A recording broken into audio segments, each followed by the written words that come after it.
What did we just find?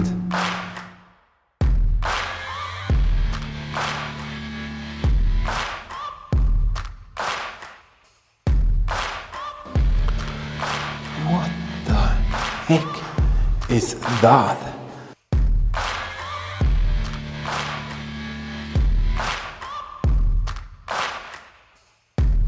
Just a little thing here to get you into context. We are visiting a fantastic German World War II artillery position. But what is special about this position that it also was a German mini submarine training base. And you can see that. You can find part 1 and 2 here where it says more. Watch those first, get in full context, especially part 2 when you can see one of these in real life. Absolutely stunning features at this position. Today we are going on the ground and we are going to need some really heavy duty flashlights for some of the work, and I think you're going to enjoy that. So let's go out and see what this last episode of this incredible German artillery position is all about. As I said, if you haven't seen part 1, please do. There are some incredible features there. You will love that. And in this part 2, we're going to show you the rest of the coastal artillery installments here. There are some tunnels in the mountainside, munition storages. There are flak gun positions, munition bunkers, crew bunkers. You name it, it is all here. It's just a matter of finding it, and that's our task. We do the research, we explore, we go out and travel, and we share these incredible positions with you. And when did you ever last see a beeper kind of base combined with a coastal artillery? I guess you never did, because we are the first that could ever show you that. Wow, Eagle Eye just spotted the fire and control bunker. Can you see it? Way up there in the mountainside. Oh, that's going to be exciting to show you. But we're going to go down to some of the artillery positions here. And as you saw in part 1, there are real German World War II guns here, so check it out.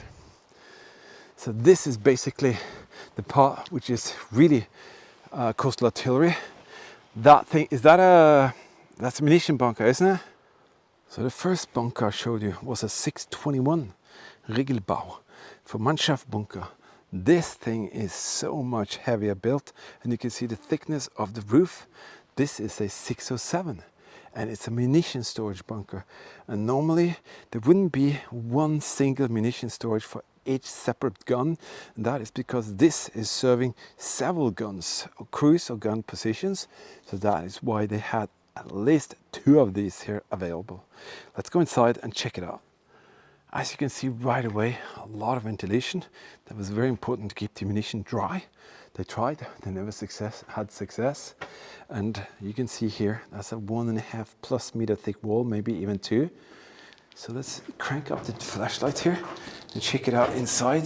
They have these humongous doors, very, very strong doors.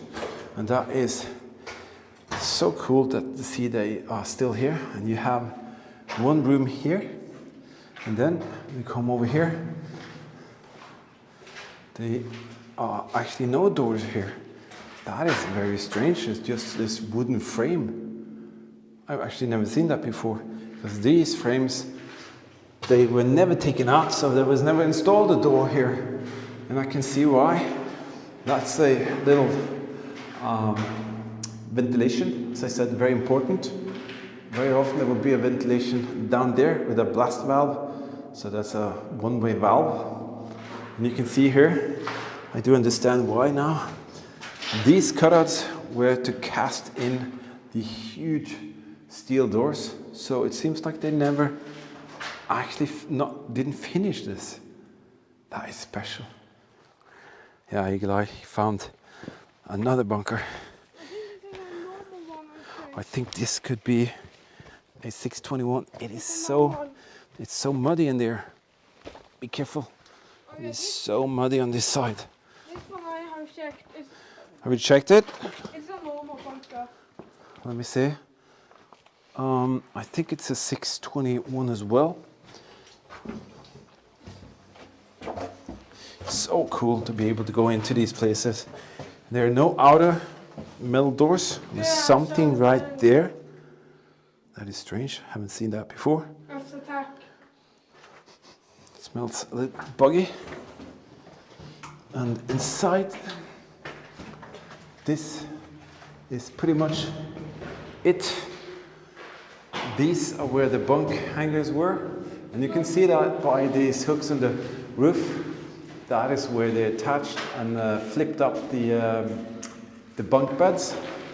And many of these bunkers here, they were so moist that when you flipped up your bunk during the day and you spent your time around and came back, it will be stuck into the wall because the wall would just be so wet, and it is really, really wet. So that is how humid and moist these places were. And I've actually been to a massive underground complex with eagle eyes, where one of the biggest guns ever made or put on Earth by the Germans were. And we learned that it gets very, very moist. And at that facility, they couldn't use it after they kind of finished it. 3 weeks after they finished it, they couldn't use it. They had to move out and live in barracks on the outside. This is where the hand-cranked air pump would be. Yeah, cranking around like that. And this is a one-way valve. This is where a lot of the electronics would come into this junction here. The same you saw in the munition bunker. That would go up to a supplier box, and there would be communication, telephone and stuff on the wall, radio and telephone. But none of that is here. He's so quick. He has found the route up to the fire and control bunker. Sorry? They made that? They made a road there actually. That is very strange. That is the opening, the iconic opening of the fire and control bunker. And now you can see the purpose, because the fire and control bunker is way up here in the mountainside. And the last gun position is there. This is the third. And the munition storage and shelter bunker, all of that is there. And now you can get a grasp of what is going on here. So let's say that that boat that you see all the way out there is a vessel that is of interest. The Germans would put a rangefinder and some binoculars onto that vessel, and they would figure out what is it. And then they saw the silhouette of this frigate, the Allied frigate, a British frigate, and then all hell broke loose. All the crew members, Franz and Wilhelm and Friedrich, all of them, 80 guys would run around here like crazy to man their positions, and they were ready. As I said, they did a lot of rehearsals and practicing, and they shot at moving targets. I heard from a local here that his granddad told him about the Germans renting his boat, and they pulled targets behind the boat and they fired towards them. And even the people on the other side of this strait had to be out of their houses because the blast, the blast wave actually broke windows and stuff kilometers away from this position. So that is pretty cool to think about. Nevertheless, when the firing solution came from the bunker behind us, well, boom, they might have hit that frigate and it could have sunk right there. Yeah, Eagle Eye said it. Rangefinder crew right there. This is the topmost position. The other pieces here are antenna mounts, and they also had a own MG position, an MG turret right there, and that's where a guy with a, what is it, MG34? MG34, I think. MG34 would be right there, able to knock out whoever came around here to do some stuff.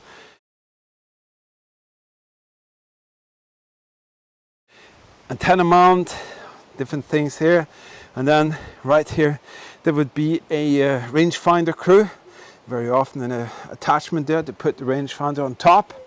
And this is also lookout position. This is not where the firing solution was kind of calculated and put together. That happened further down here. All right, so we are stepping on the same stairs as the crew members here did, and we are now going to enter the fire and control bunker. This is pretty exciting. There's this little lid there.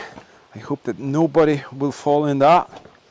Why is it like that? It shouldn't be like that, because a child could fall into it or something. We'll fix that after and put it on correctly. This is down into the fire and control position, and I hope that my flashlight will work like that. Boom! O-light will always work and give you good light. Always use O-light because they're so high quality, and I just love that. Wow! Right away you can see the huge steel door separated in two parts. I don't know why. If you know why, give me a comment so we can figure out why it is. Wooden door, that's very strange. This is where you go to the fire and control room. And what is going on here? Look down there. What the? Holy cow. I can feel a draft. There's a draft. Let's do the fire and control bunker first. And then that. And then go down and see what that leads to. I think that goes out. Wow, that is so cool. Of course, the stupid... Oh, look at that. Nice. That is beautiful. That's the filter box. Someone took the mechanism here. There would be German writing there. But you can still see the addition. VW, it's not Volkswagen, 12B. Hand cranked pump like this would be right there. And you have the shutter to keep whoever you want it outside. If the video freezes here, I'll get back to you because we have a little issue with one of the lenses here. And there's a ton of electronics that used to be right there. Huge electronic units and centrals were put right there. And in this room, there were often even more gear. And you could find that here. So you can see tons of cables. And this is what kept communication with all the other gun positions. I think that was actually telephones that was right there in the middle there. So let's see behind here what more we can see. Have some graffiti idiots. Hate them all. Wow, I love that. And then we have the fire and control tower. Also here, you can see by the installments there would be tons of different things put up on that wall. Maybe some cables coming out from here. And then this is what it was all about. It was about having control of this area out here. And then the rangefinder crew on the top would convey the different settings down here. And then the boss, you could say, would decide exactly what to do. And if they were kind of convinced that it was an enemy ship and they had all the firing solutions ready, then they would give the order fire, and then boom, as I said, all hell will break loose. Wow. Let's go into the abyss. Pretty high. Like 3 stories is pretty high, but I think it either leads to just a tunnel in the mountain so that they have access to get to the fire and control bunker. They would not go from the top or down outside. That would be just a secondary position to go up. Okay, so we're getting close to the bottom here. And you can see cable here all over. So there is, ooh, oh my goodness. Holy cow. What is here? This is a huge hallway. Some massive stairs. Wow. Attack. We took some photos. We tried to see if there were some numbers around. We couldn't see it. But look at the cables here. They are rusting away. But they are still here. Is that the original light bulb? No, this is not original. There's a light bulb in the roof there. That's not original, I can promise you. Well, by the way, it actually could be. Yeah. But nevertheless, look at the cables that runs down here. Be very careful, it could be very slippery here. Yeah, because of the... I just wonder where the heck does this lead to? Must most definitely lead further down. And sometimes we can actually see the footprints of the soldiers, and I think some of that could be it, because they did wander up and down. We've seen that many times, and I always wonder why couldn't they wait until they could see that the concrete was fully cured? All right, we are coming down to a massive hallway. Whoo! They are putting trucks there. What the heck? This is a major hallway. Are you kidding me? How long is it? Don't tell me it ends No, here. it's just a room in there and this goes. This goes is that way and so big. What the heck did they do in here? And there's some kind of room here. Let's check that out first. Tiny little room. Oh, wow. Look at that. This is like the Holy Grail. This is so rare. And it's still here. Dude, that nobody stole it. And see the numbers on the here. V1, V2, V3, V4. That means, what's it say there? E slash, and then AEG. This is definitely German WW2 produced material. That is amazing to see. That is spectacular. We never suspected that to be here. And see how many cables that the Germans kind of planted around here. That's crazy. There's so much electronics going around. And I guess there's reason for it, because they wanted this to be a very, very, very special place. Put in trucks there. Yeah, you could put trucks in here because it's absolutely so big. I'm going to go to the end there. I'm going to turn around and I'm going to see if I can let people kind of see exactly how big this thing is. Wow, impressive. This mountain hall, you could park 3 tanks in here if you wanted to. It's amazing. Yeah. So another little corridor here. A star or something right there, Daddy. And an opening. Wow. We can actually go out. That is cool. But where are we now? Oh, the barrack area. We're thinking of down at the barrack area. What is this? This is like a oil heater, modern oil heater. But this is where you come out. Okay, so cool. See that? Yes. This is also very rare. This is from the camouflage webbing. Pretty cool. This hangs over here. So it will hang from here to protect and cover all this valley that the soldiers would kind of go in and out of. And also this valley that you're going to see, they blasted through here. This is like a huge ravine in the mountainside. And you can see that they did there's a drill bit there. Let me show you.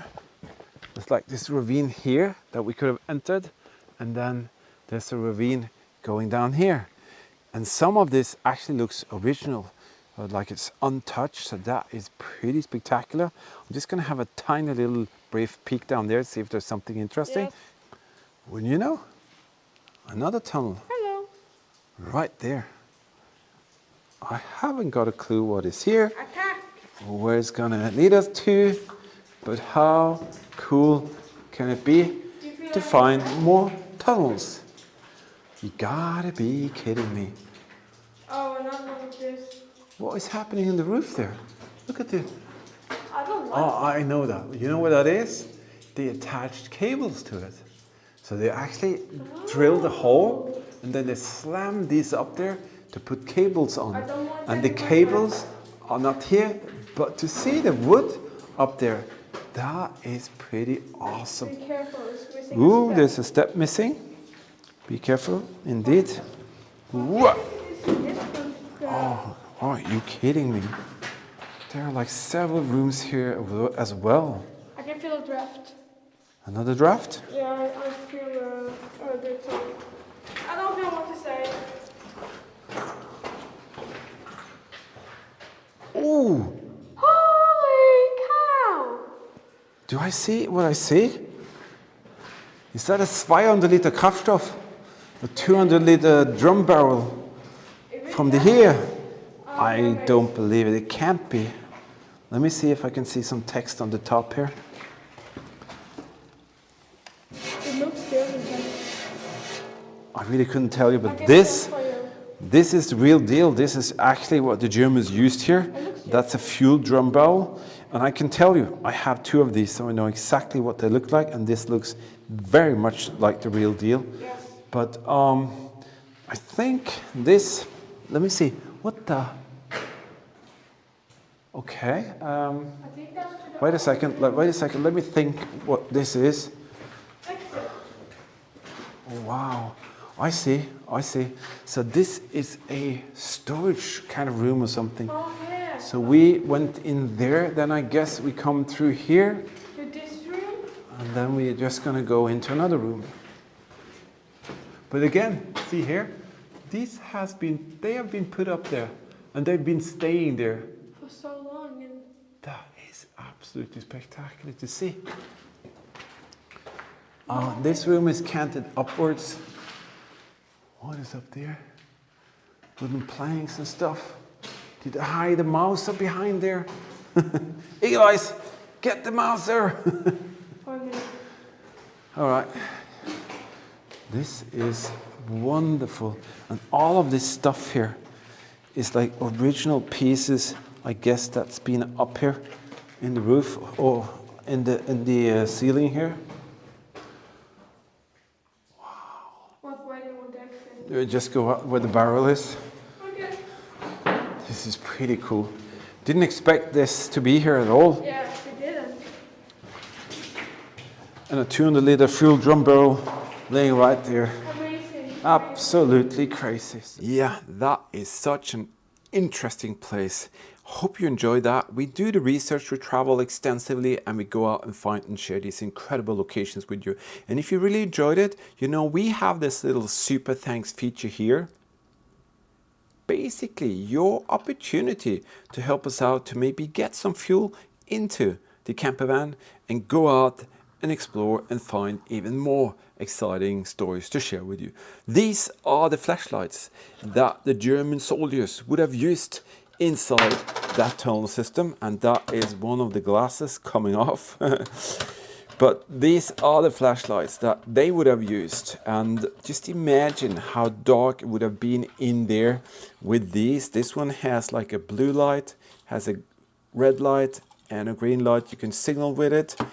So just imagine how difficult it would be to rumble around in these tunnels and caves. We are very happy that we have really good flashlight. This is the Ruben X1.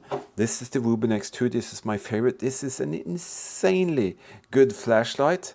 And if you really want to have some serious tools to go exploring with, I can highly recommend these. You will find a link for Ruben lights in the video description if you want to, and then you can check them out yourself. And we tested them, and I can promise you these are so cool. And what I like especially is the format. You know, it goes into a pocket, it has this clip, it's just amazing. But just imagine the difference. See this difference? See how crazy technology has come so far? This little thing can outlast 10 of these, and the light of 10 of these, or maybe 50 of these, wouldn't even be close to what that is. So that's how technology rushes forwards. Well, thank you so much for watching, subscribing. Hope you liked this three-part episodes or 3 episodes of this location. It's a very special location, and as you saw in part 2, it actually also was a midget submarine base. So spectacular, spectacular. All right, thank you so much. Stay safe, keep smiling, absolutely every one of you. And remember, history is everywhere, and we will share it with you. In the meantime, stay safe, keep smiling, and have a nice day.